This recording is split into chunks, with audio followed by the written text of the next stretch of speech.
So welcome to the 6th colloquium in our summer colloquium series on stereotyping and medical AI, which has been jointly organized today.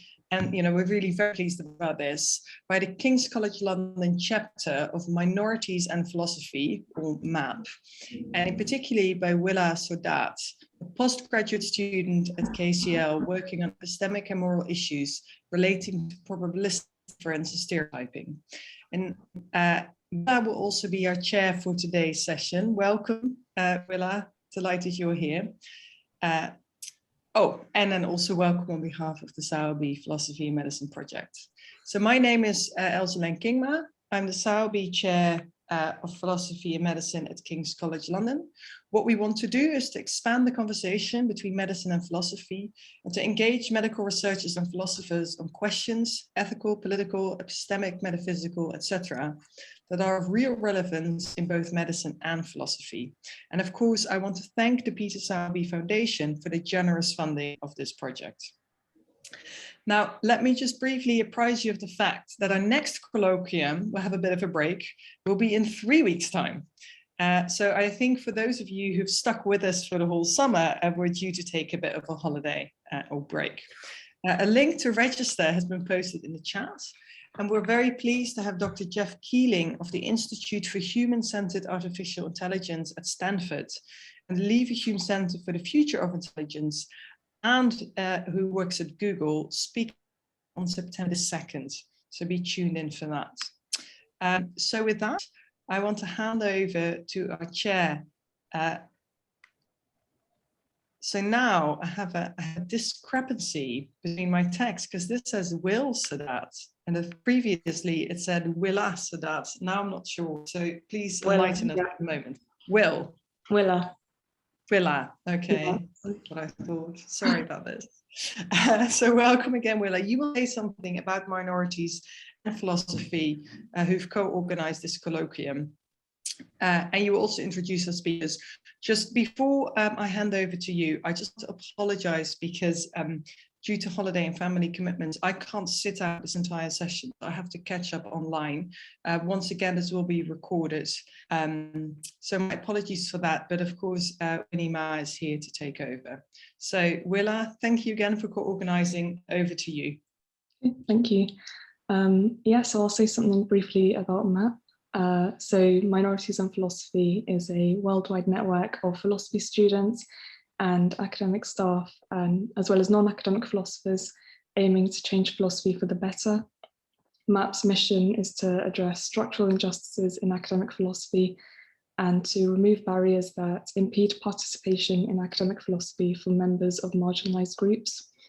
Through our international organizing team and graduate student-led network of autonomous chapters around the world, we aim to examine and dismantle mechanisms that prevent students from marginalized groups from participating in academic philosophy, as well as to promote philosophical work done from marginalized perspectives and help improve the working conditions for scholars from marginalized backgrounds.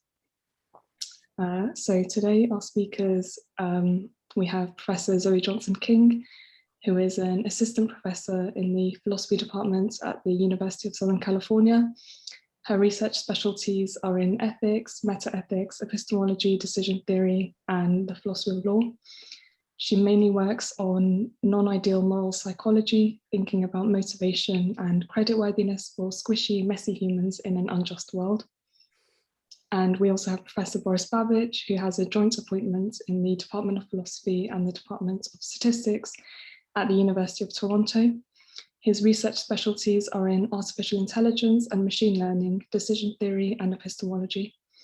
And he is primarily interested in questions in Bayesian inference and decision-making, as well as normative questions in the implementation of artificial intelligence and machine learning. So with that, I'd like to thank the speakers and hand over to you. Well, thank you, Willa, for the introductions, and thank you, Winnie, for organizing this this workshop and everyone at KCL, and thank you for having us. So, yeah, our talk today is entitled "Algorithmic Fairness and Resentment." We have previously developed this project for sort of algorithmic decision-making applications, predominantly in the criminal justice system and to some extent in business and finance. So I guess this will be our kind of like first attempt to see the extent to which this generalizes to medicine, and sort of like what if any differences arise in medicine that make the medical context different from criminal justice context, from finance, from business, etc. Okay, so here's the basic plan of what we'll talk about. So roughly 4 sections. We'll have like a general setup, just explain the kind of problem that we're interested in, and maybe sort of start the kinds of problems that we'll sidestep for now. Then we'll say something about, in general, how to think about bias and fairness and classification, what some leading approaches are, and where we think they come up short. And then we'll explain our approach, and we'll talk a little bit about how we're hoping to extend it to the medical context. And then by way of conclusion, we have some more general discussion questions. So those are roughly the four parts here. And Zoe and I are going to switch back and forth as we go along.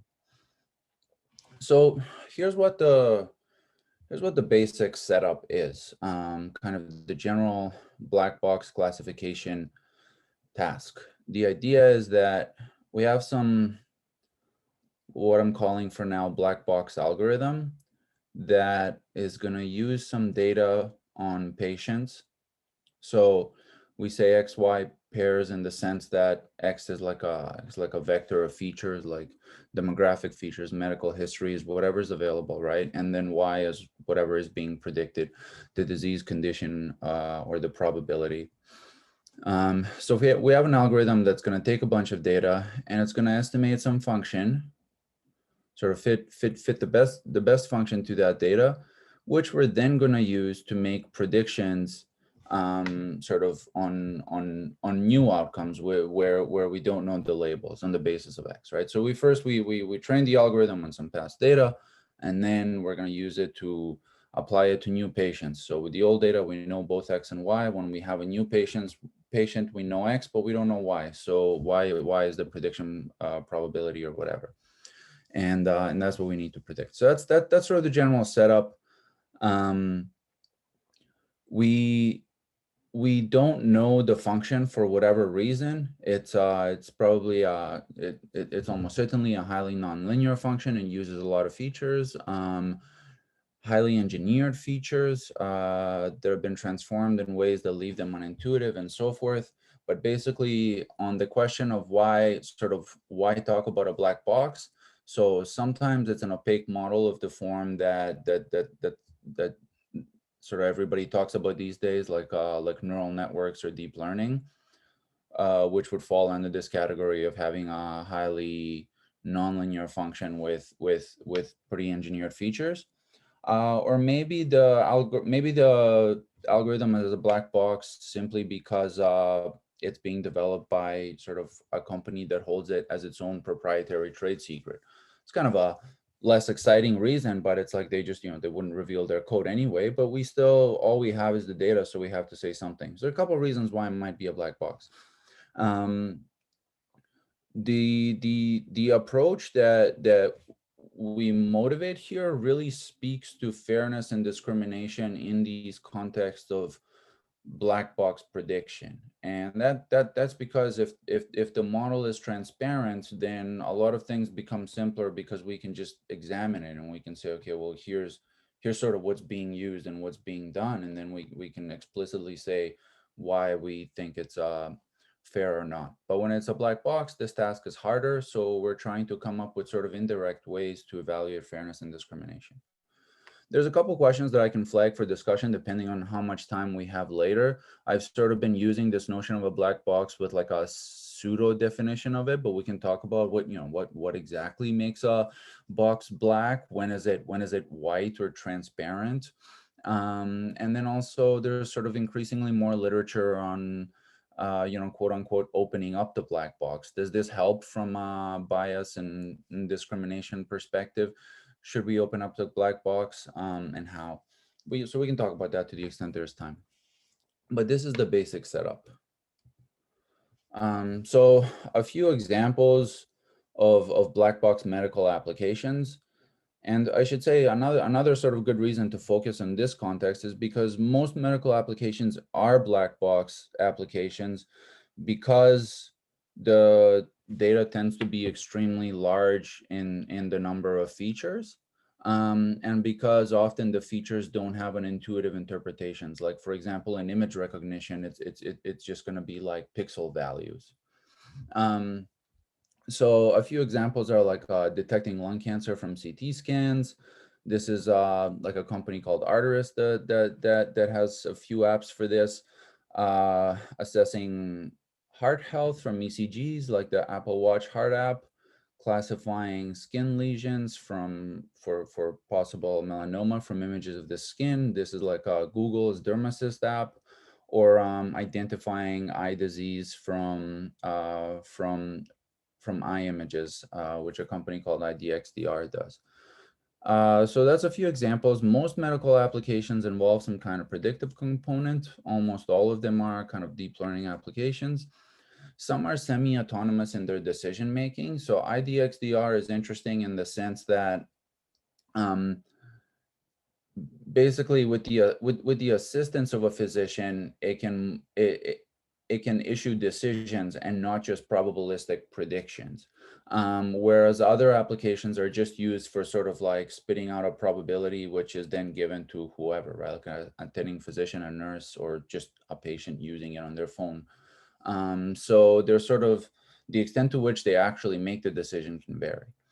Another distinction that I wanted to flag in our kind of framing of the problem here is there are sort of two potentially different contexts of prediction in medicine when it comes to these issues of bias, which is that sometimes we're making predictions under scarcity, like which patient is going to get a kidney or a ventilator, and there's only a limited number of resources, and so we have to decide how to distribute the cost and benefits. Other times we're not really making predictions under this kind of scarcity. If it's just like, what's the best treatment for this patient, or like, should this patient receive a stent in a coronary artery, but there isn't like a shortage of them in the way that there are limited kidneys. Which of these conditions we're making a prediction in can sort of affect what our intuitive notions of fairness and discrimination are.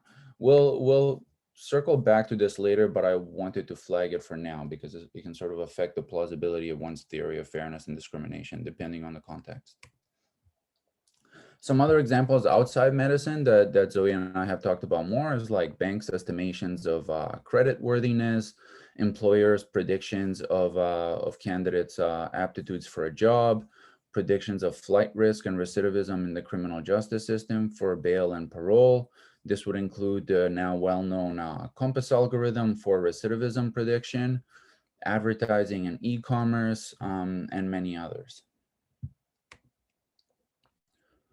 So here's that's the background section. That's the section 1 I mentioned, just the general framing of the model. This takes us into section 2, which is the leading theories of fairness in algorithmic decision making in classification, and that'll take us to our approach. So we'll look at two other kind of leading approaches, which is predictive disparity and calibration, and then we'll talk about our threshold approach, our quality of well-motivated threshold approach. So here I will let Zoe continue then. Alrighty, so let's start by learning about predictive disparity. This is an umbrella term referring to any way of measuring fairness that focuses on what's known as the 2x2 confusion matrix. So here on the slide, there's a picture of the 2x2 confusion matrix. As you can see, it's just a fun name for a representation of the proportions of predictions made by an algorithm that turn out to be true positives, false positives, false negatives, and true negatives when the algorithm is attempting to classify people with respect to whether they do or don't possess some trait. So for instance, if someone thinks that whether an algorithm treats different groups fairly depends on whether it produces false negatives at the same rate for members of those different groups, then that person is construing fairness as a matter of predictive disparity, or rather the lack thereof. To be a little bit more specific and to give a medical example, we might be interested in comparing false negative diagnoses across racial groups, for instance. So say the purpose of a certain algorithm is to detect heart conditions. Then we might compare the proportion of white patients whose heart condition has been missed by the classification procedure to the proportion of Black patients whose heart condition has been missed. And if we find that the algorithm has been producing false negatives at a higher rate for one racial group than for the other, then we might say that it's failing to treat those groups fairly in virtue of that predictive disparity. For our purposes, what's important about predictive disparity is that it's a way of thinking about what it is to treat different individuals or groups fairly that focuses on the outcomes that a decision maker in fact produces for those individuals or groups. Because false positives, false negatives, true positives, true negatives, and their consequences are all outcomes. Okay, next slide, please, Boris. Thank you. So this focus on the observed outcomes that a classification algorithm has in fact produced has some notorious limits. Basically, the problem is that observed disparate impacts across groups might or might not reflect actual bias or unfairness in a decision maker themselves. Sometimes other factors are the culprit. So most obviously, the rates of the outcomes displayed in that 2x2 confusion matrix are impacted by the base rate of the relevant trait within the relevant group. And so, for instance, if a disease is just less prevalent in group A than in group B, then it can be harder to detect in group A than in group B at a certain sensitivity threshold for when the algorithm or other decision-making procedure is going to predict the relevant trait. Some medical conditions can also be more difficult to identify in certain groups, just because of how differences between the groups that don't in and of themselves seem to have much in particular to do with fairness impact the way the test works. So for instance, it's been observed that mammograms are generally less good at detecting breast cancer in Black women than in white women. But one hypothesis as to why that is that it's just apparently a fact that Black women tend to have higher breast density than white women. Apparently, I didn't know that until I was getting ready for this talk. In general, mammography is less accurate for women with dense breasts. And that's basically because dense breast tissue looks white on a mammogram, and so do tumors, so the dense tissue can hide the tumors. So if it's true in general that mammography is less sensitive for women with higher breast density, and then it just happens to be the case that Black women tend to have higher breast density than white women, then we have an explanation for the decreased sensitivity of mammography among Black women. But the explanation looks relatively innocuous. It doesn't seem to indicate anything that we would ordinarily call bias. Next slide, please, Boris. Thank you. Stepping back a little, what examples like that suggest is that there seem to be some fairly deep theoretical issues with measures of fairness that focus on predictive disparity, or really on simply comparing differences in outcomes produced by a classification algorithm for different groups. In brief, the problem is that's just not what fairness is. No serious egalitarian who spent any time with the literature on distributive justice thinks that fairness consists in strict equality of outcome. That's a farcically simple view defended by nobody that typically gets mentioned at the beginning of articles only in order to be set aside. It's just not a serious contender.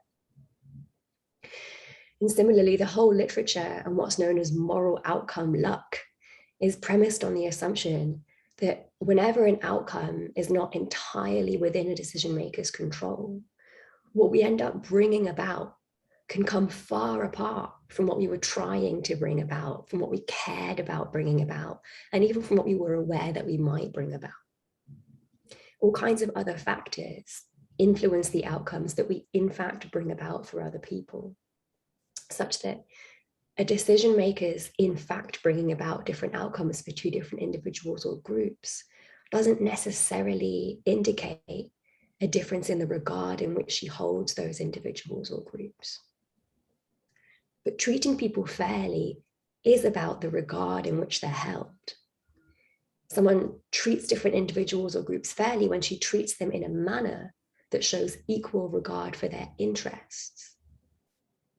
That's kind of the central idea behind our approach, which we're going to elaborate on later in the talk. But for now, in summary, the core idea and the problem with predictive disparity as a measure of fairness and unfairness is that what matters for fairness is not what people happen to bring about, but rather what we care about. Okay, back to you, Boris. So I'll talk about sort of the next leading theory of what a notion of fairness and classification is. But just to wrap up on what Zoe said, so this was. It may seem like we're identifying a straw man here in the sense that we start with presenting this notion of predictive disparity and then saying that surely this can't sort of map what fairness would be, but it's I just want to highlight that this is essentially the most influential theory of fairness and algorithmic decision making in the thousands of articles in the computer science literature. And it's sort of just lifted right out of basically statutes like in employment discrimination that prohibit disparate impacts across groups. And so people working in algorithmic discrimination will sort of take this and say, okay, we shouldn't have disparate impacts, so we don't want an algorithm that has disparate impacts. And so we look at how it's been applied, and the results are unequal across men and women, Black and white people, old and young people, whatever it is. And what we want to do is sort of make them equal. But our suggestion is there are a lot of reasons why outcomes can be unequal, some innocuous, some not. And we need a different theory that's actually getting at how people are, that's at least trying to get at how people are being treated, right? So we're really trying to draw on like avoiding disparate treatment, gauging intent appropriately construed for an algorithm, as opposed to just looking at disparate impacts from observed data. But we'll get to that. So let me just point to highlight another sort of competing theory, which is this notion of calibration.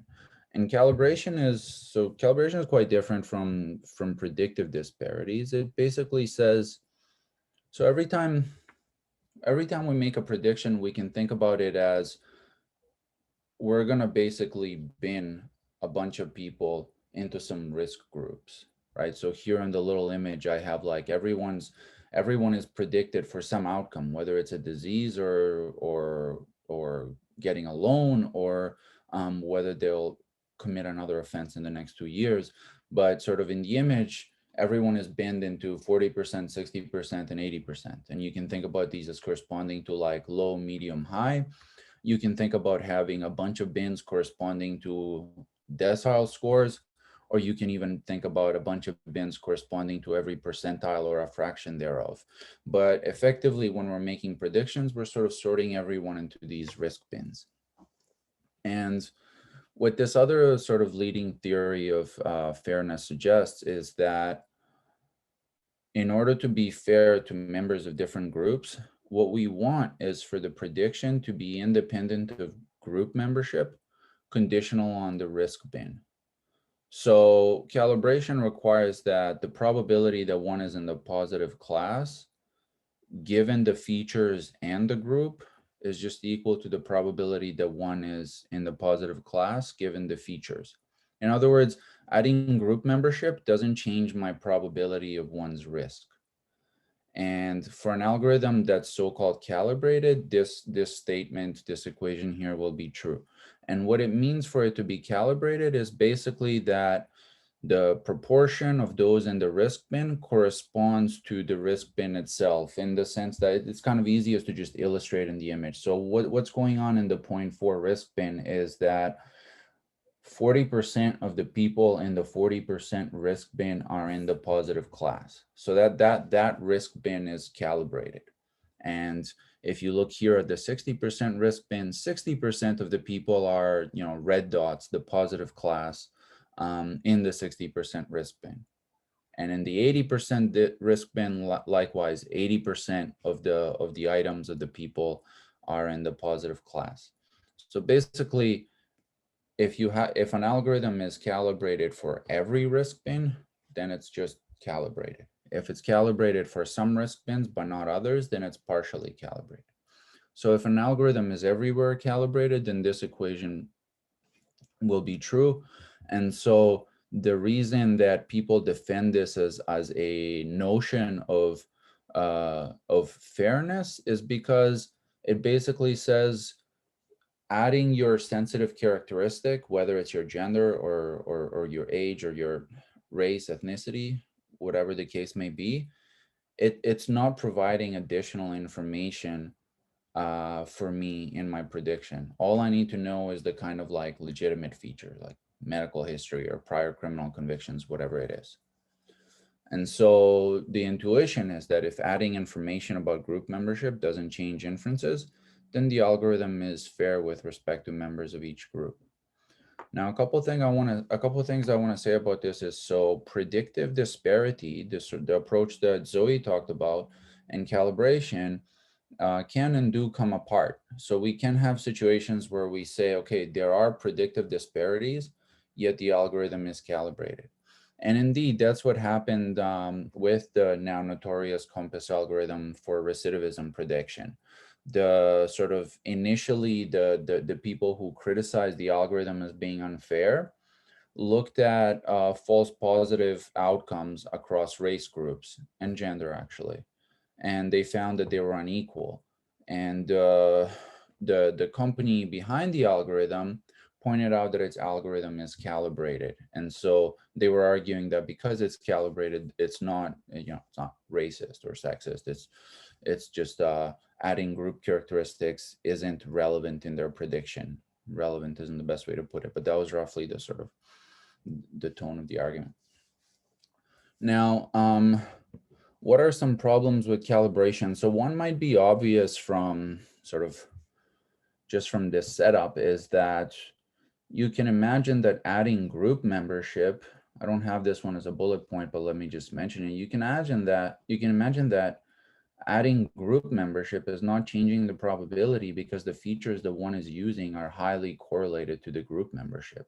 So if it's like men and women, you can think about like height and weight or something. So if we have like height there and we have weight in there and we have other highly correlated features to gender, then we don't really need gender because we have all these proxies to it anyway. They might not be perfect proxies, but they're highly correlated. So one might not be convinced that just because the group is not changing the probability, it's not itself relevant, because it can be relevant by proxy. Now, in the medical context as well, one might wonder if adding group membership can improve prediction, then it's not immediately obvious that we shouldn't use it. So there are a lot of kind of examples in medicine where we end up identifying a good chunk of data that suggests that outcomes are unequal by some group, and we're not sure why. Like prevalence of COVID was higher among men, higher among younger people, whatever it is. But if you go to a doctor, then perhaps if all you care about is sort of the most accurate probability, whether you have COVID or not, then you might want to volunteer that information so that they can include everything. Or maybe you wouldn't. So it's an open question here. As I said at the beginning, we were thinking, the extent to which some of these notions do and don't translate to medicine. And it seems that in some medical contexts, we may be less averse to including sensitive group characteristics, but not all, especially those under scarcity. Calibration can also easily be gamed. Actually, so this is kind of relevant to the proxy point I mentioned. If we said kind of like as a matter of law or policy, all you have to do is make sure that your algorithm is calibrated, and then you're okay. You're not sort of biased with respect to any group. And let's say you're kind of this evil person who really doesn't like one group in prediction, and you really want to be biased toward that group. But you know that the only legal constraint on you is that you have to be calibrated. Well, you could easily get around that because you would say, okay, I just need to find the best possible proxies for that group, and then I'll condition on those. So if you're deciding who gets a mortgage or something, this is essentially what redlining practices in sort of lending history in the United States are. If you're deciding who's going to get a mortgage and who isn't, and you're prejudiced towards, let's say, Black borrowers, you could condition, if you condition on zip code, and you're in a city that's highly segregated, as many American cities are, then your algorithm will essentially be calibrated. But no one would sort of suggest that redlining practices are, fair or just. So that's the leading perspectives. And then here's the idea that we want to pitch. So what we're calling this threshold test, and what we'll put some more meat on later, this quality of will motivated threshold test. So from a Bayesian perspective, a rational decision maker first needs to consider the costs of a prediction problem. So this is, I'm not getting to any fairness stuff yet, just to set up the background. Like any decision-making context, we need a utility function, a probability function, and then we'll maximize expected utility. So now let's try to apply this to the kind of problem we have. If we assume just binary classification with the sort of 2x2 confusion matrix that Zoe explained, then there are two ways to be mistaken. We can make a false positive mistake, which for a little bit of notation we'll call C sub 0. This is identifying a disease that's absent. And we can make a false negative mistake, which is failing to identify a disease that's present. So it's called that C sub 1. Just identifying these two costs of a mistake is a very simple decision-making problem. You have to either say the person has a disease or they don't, and there are essentially, 4 outcomes. You can be correct that they do, correct that they don't, or make a false positive or false negative mistake. But these simple 4 outcomes basically give us the ingredients to construct a rational agent's utility function and classification. So if we just sort of call correct outcomes neutral for simplicity, kind of like 0 utility, I mean, they may not be, but the idea generalizes. And then we have C sub 0 for false positive outcomes and C sub 1 for false negative outcomes. We sort of have a utility function here, which is a function of C. And so what we have here is a utility function that takes the true outcome, the decision procedure. So delta x is some function of x that's going to say yes or no. And from that, we construct a sort of the general kind of rudimentary utility function here. So the only mathematical bit that matters here, sort of for our purposes, is this bottom inequality, which I'll explain in a moment. So given the above utility function, the utility function is pretty general. It's just there are some costs to a false positive mistake, some costs to a false negative mistake. They might not be equal. Could be equal. C0 could equal C1, but it doesn't have to. Given that, the best thing to do, and by the best, I mean the thing that maximizes expected utility given the loss function as stated here, is to predict that the patient has the disease or that the defendant will commit another crime, whatever the case may be. If that probability exceeds a threshold, that's determined by the relative magnitude that one assigns to the cost of a false positive mistake and a false negative mistake. So it's really just this inequality that matters. It's basically, so this is what the rational Bayesian does. If the posterior probability after conditioning on X is high enough, then you predict that the patient has the disease. And what determines high enough is the cost you assign to false positive and false negative mistakes. So in other words, we should predict that the disease is present if the posterior probability exceeds a threshold determined by the decision maker's assessed cost of false positive and false negative mistakes. Okay, so that was kind of, that slide was just a little kind of note on like Bayesian rationality. Now we'll extend this to an idea of fairness. So because we have this from a kind of rational decision-making perspective, because we have this fact that we should group people if the posterior probability is high enough, where high enough is determined by the underlying relative costs. What that suggests is that if that threshold, right, if the decision maker's probability threshold differs by group, then by hypothesis, the groups are being treated unequally in the following way, in that the cost of a false positive or false negative mistake is not the same across the two different groups. So for example, a doctor is examining a patient for lung cancer. If the probability of lung cancer is high enough, she'll send the patient to a specialist. For white patients, high enough is given by 65%, but for Black patients, high enough is given by 75%. That seems strange. It seems kind of unfair and biased intuitively. But our approach gives a theory of what makes that biased. What makes it biased is, in order to reach those different threshold probabilities, one would have to assign a lower value to the cost of a false positive mistake for Black patients than for white patients. And that to us is kind of like the germ of a theory of fairness here. It's the fact that I guess right now it's not an algorithm. Right now the example is just with a doctor, but the doctor is saying sort of, I'm much more sensitive. It's going to hurt me a lot more. I care a lot more about making a false positive mistake, failing to identify an illness in this white patient than I do in this Black patient. That's kind of like the implied attitude by the difference in thresholds. And that seems like a sort of like what essentially what we think about when we think about fair treatment across groups. So the fact that the threshold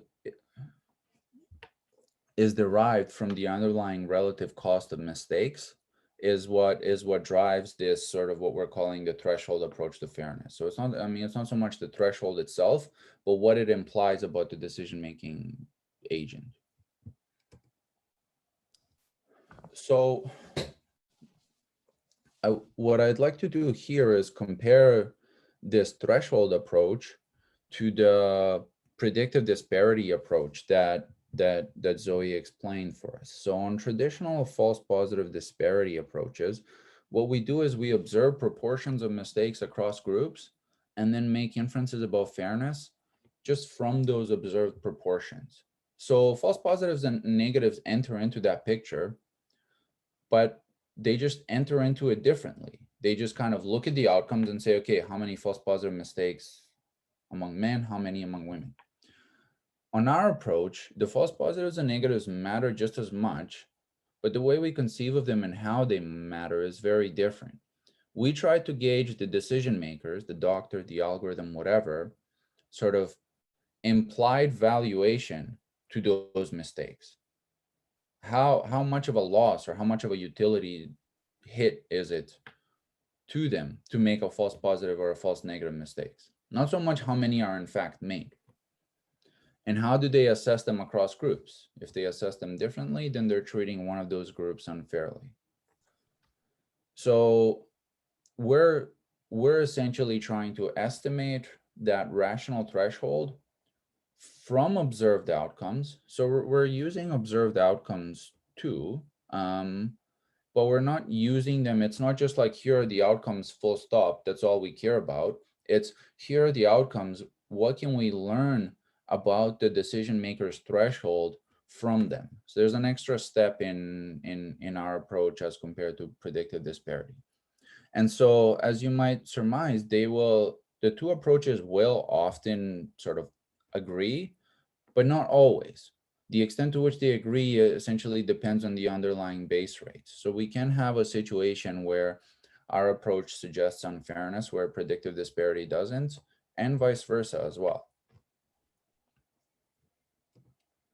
And so I think I will hand it off back to Zoe now. Right, now it's back to me. Okay. So as I said earlier, our approach is premised on the idea that what determines whether a decision maker is treating individuals or groups fairly is not what she brings about, but what she cares about. What matters, in other words, is whether the decision maker shows equal regard for the interests of the different individuals or groups, which we can see by examining the way they think about the costs of error, as Boris has just described. In other words, then, what we think matters for fairness is precisely the thing that philosophers of moral responsibility call quality of will. What matters is the extent to which the decision maker shows concern for what in fact matters morally, in particular for the interests of different individuals or groups. And crucially for our purposes, also whether the degrees of concern that a decision maker, including a classification algorithm, shows for different things line up or fail to line up with the actual moral importance of those things. We call our paper Algorithmic Fairness and Resentment as a nod to Strawson's classic, which got the quality of will approach off the ground. And our main idea is that a Strawsonian way of thinking about equal regard can provide a philosophically defensible starting point for a view about what it could possibly mean for a classification algorithm to treat groups or individuals fairly or unfairly. Can give a different kind of way of thinking about what it is to treat people or groups fairly. They can provide a kind of principled starting point, which then handily lines up with something we can actually implement in roughly the way that Boris has described. So one initial observation in favor of our approach is that we do seem to respond with something recognizable as the Strawsonian reactive attitudes when we think that a decision maker has acted unfairly.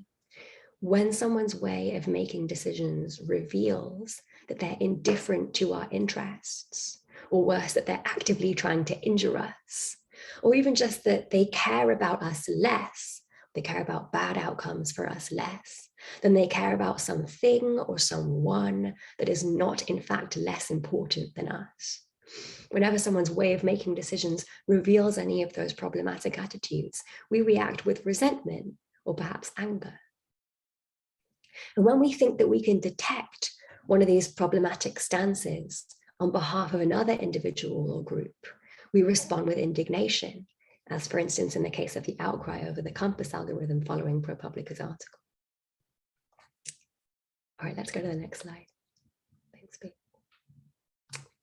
So this is kind of interesting from a theoretician's point of view, because, well, in part because of what it can tell us not only about how to think about fairness in algorithmic decision-making, but also because of what it can tell us about how to think about what quality of will consists in. In the moral responsibility literature thus far, everyone focuses on how to think about quality of will of normal human adults. We think, well, someone's quality of will is determined by her mental states, and it's realized then in the human brain by whatever areas and neural states correspond to what an agent cares about. So the most in-depth treatment of that idea is from Arpali and Schroeder's 2013 book, In Praise of Desire, which focuses on the brain's reward and punishment systems. That's obviously all about normal human adults.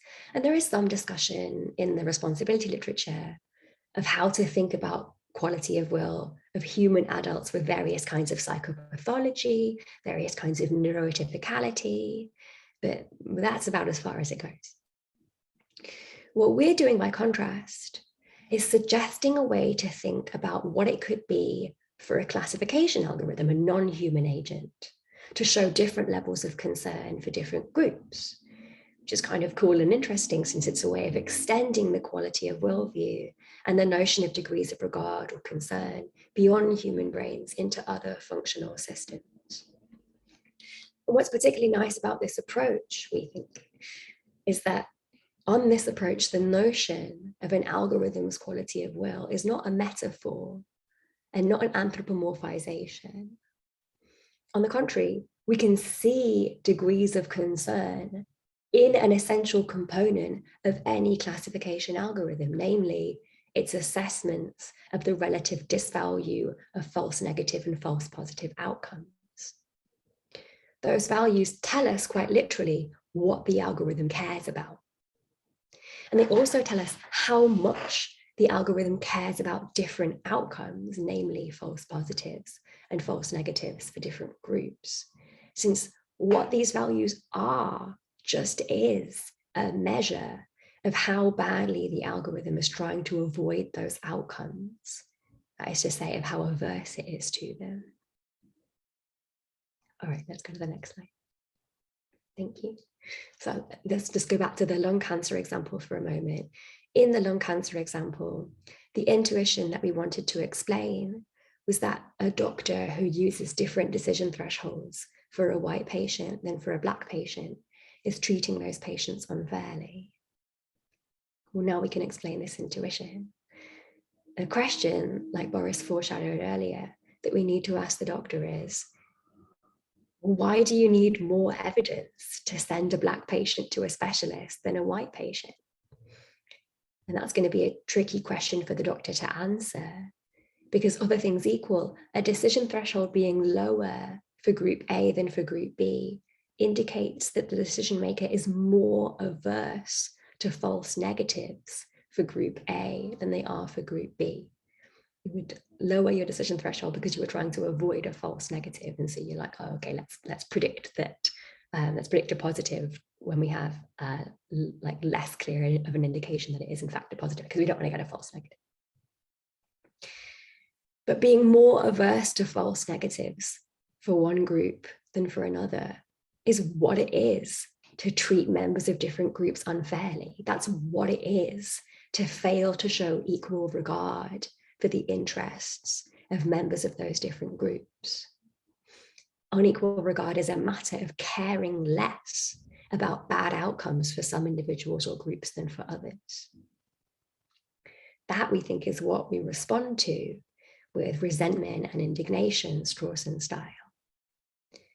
So to repeat and emphasize, the differential decision threshold tells us that the doctor cares more about her white patients avoiding cancer than her Black patients.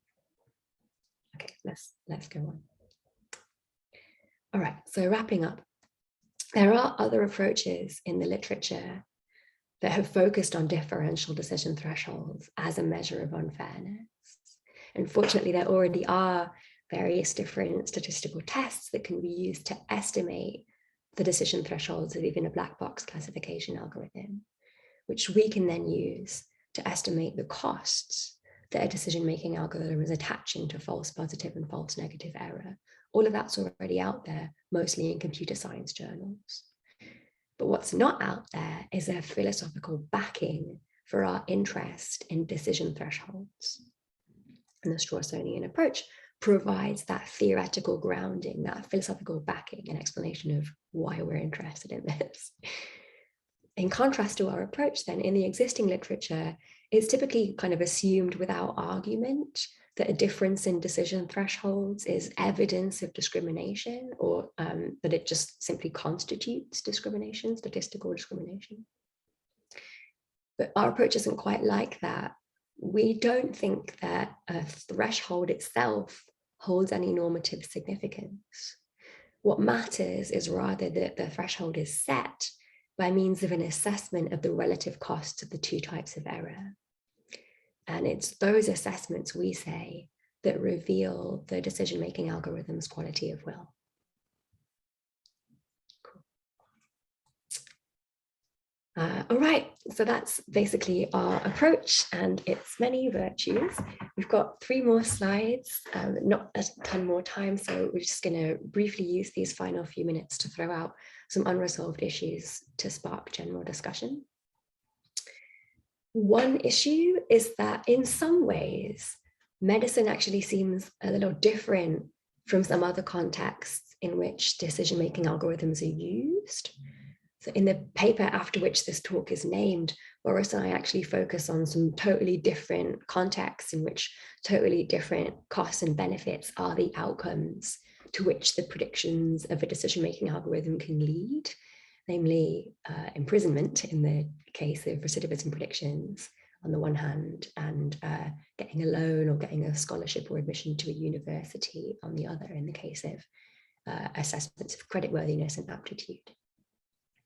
Now, those contexts are arguably a bit simpler than medical contexts because it's very obvious which outcome is the cost and which is the benefit. You don't want to go to prison, you want to not go to prison. And if you're applying for a loan or a job or admission to a university, you want that and not to be denied that. Pretty straightforward. So in theory, if a decision maker wanted to be completely certain that they weren't unfairly imposing cost on anybody, they could always just not impose cost on anybody. One option that's available to you is to give everyone the outcome that constitutes a benefit, give everybody a loan, for instance. But sometimes medicine isn't like that. In medical screening, for instance, there can be significant costs to the individual, both of a false negative and of a false positive, and those costs can accumulate for groups. So for instance, if we just decide we're going to send every member of a particular minority group for further screening because, well, we don't want any false negatives, well, then we're effectively subjecting the group to needless over-testing. That's a cost too. Of course, if we don't send anyone for further screening, then we're risking undetected serious illness. So in this medical context, there isn't what you might think of as kind of a morally safe option, in apparent contrast to the other cases. Now, the fact that there can be significant cost on both sides does lead some people to argue that we should see medicine as a value-free decision-making context where all that matters is the accuracy of our predictions. Yeah, let's go to the next slide. Thanks, Boris. But we don't think that. On the contrary, we think that the fact that there are frequently, perhaps always, significant costs on both sides, far from making medicine value-free, this makes medicine value-laden. And that we think is particularly easy to see in situations in which, although both errors are costly, one of them intuitively ought to be regarded as manifestly much more costly than the other. Here's a quick example. Suppose we're screening now for prostate cancer, which is a condition that's best treated early. The chances of survival are much higher if it's treated early, and it can deteriorate very quickly if it's undetected. So there's some urgency to early accurate screening. Correct. True positive when there is a positive. In that case, the cost of a false negative intuitively ought to quite clearly be much greater than the cost of a false positive, especially if further diagnostic tests are relatively uninvasive. So the fact that there are costs on both sides doesn't mean that there are no assessments of the cost going on. There are assessments of the costs going on. That's what we do to figure out that there are costs on both sides. That doesn't make our decision value-free. It doesn't make our decision one that's concerned solely with accuracy, since we care about accuracy because we care about the value or disvalue of the various different outcomes, those represented in the 2x2 confusion matrix, which is, of course, a way of thinking about accuracy that's suffused with evaluation through and through. So it's in this kind of context, when the costs are manifestly unequal, that if we find, say, for a particular classification algorithm, that the cost of false negatives for Black men is much lower than the cost of false negatives for white men, well, that's intuitively a case of unfair treatment. We can use our intuitive assessments of what the costs should be, compare them to those that we think the classification algorithm is using, notice discrepancies there. And so, okay, so that indicates that the algorithm's degrees of concern are out of whack. Okay, back to you, B.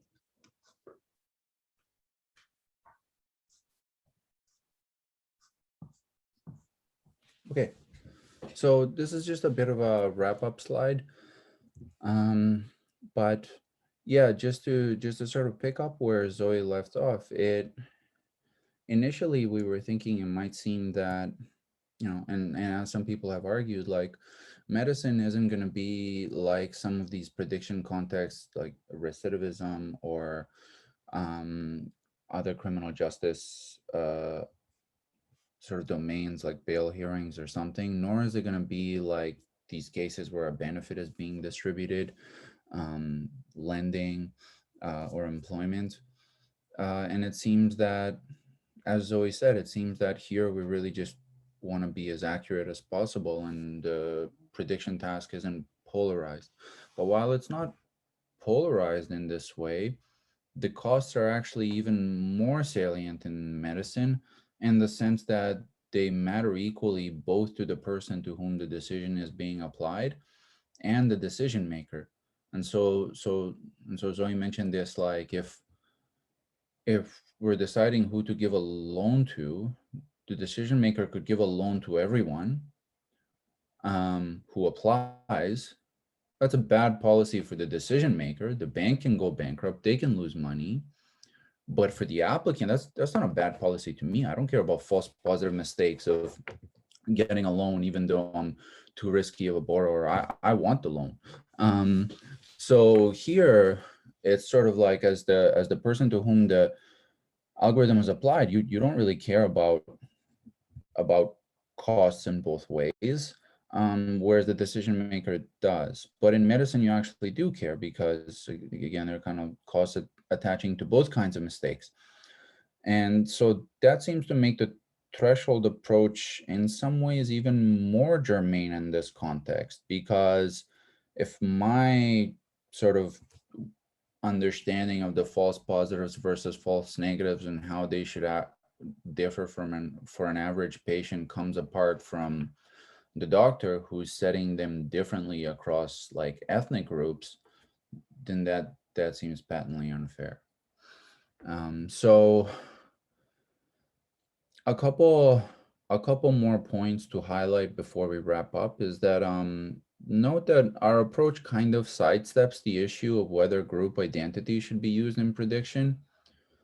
Does not mean, maybe sidesteps isn't the best way to put it, but we haven't really said much about should you condition on gender or race, because what really matters for fairness is the cost of error as they enter into the picture through our theory of fairness as resentment. But one may further ask, like, okay, but I want a kind of clear answer on whether we should use protected characteristics or not. And there are perhaps some cases where we may want to enrich our theory with additional considerations. So this is sort of some of the distinctions we flagged at the outset. If the decision problem really involves allocating scarce resources, like who should get a kidney, then one might argue that fairness simply requires not only that costs of error are equal, but to ensure blindness to sensitive characteristics, like in deciding who gets a kidney, one might say there's sort of no sense in which it would be relevant to know someone's race or ethnicity or gender. Another thing that might be relevant in such contexts is that basically we may want to sidestep when scarcity is involved of this sort entirely this attempt to solve the black box classification task and just say, look, when you're making sensitive allocation judgments, then the algorithm that you're using, if you are using an algorithm, really should be explainable or interpretable by the average person, so that someone who is denied a scarce resource is provided a rationale that could form the basis of an objection or appeal. So it's like, we don't want to have this task where we're trying to figure out what a black box did. We just want to know, like, how are kidneys allocated, like using a point scoring system for, you know, likelihood of receptiveness or deterioration of the person's condition or something. But then if they're denied a resource, they can say, here's why I object to this. Here's why I think I should have been treated differently. So one might kind of insist on transparency in one form or another in certain contexts, especially ones under scarcity. So that about wraps up what we wanted to suggest here. So it's basically an attempt to extend this theory of sort of threshold motivated fairness to the medical context, to explain why thresholds matter. As Zoe said, it's not sort of this notion of estimating a threshold isn't sort of new in the literature.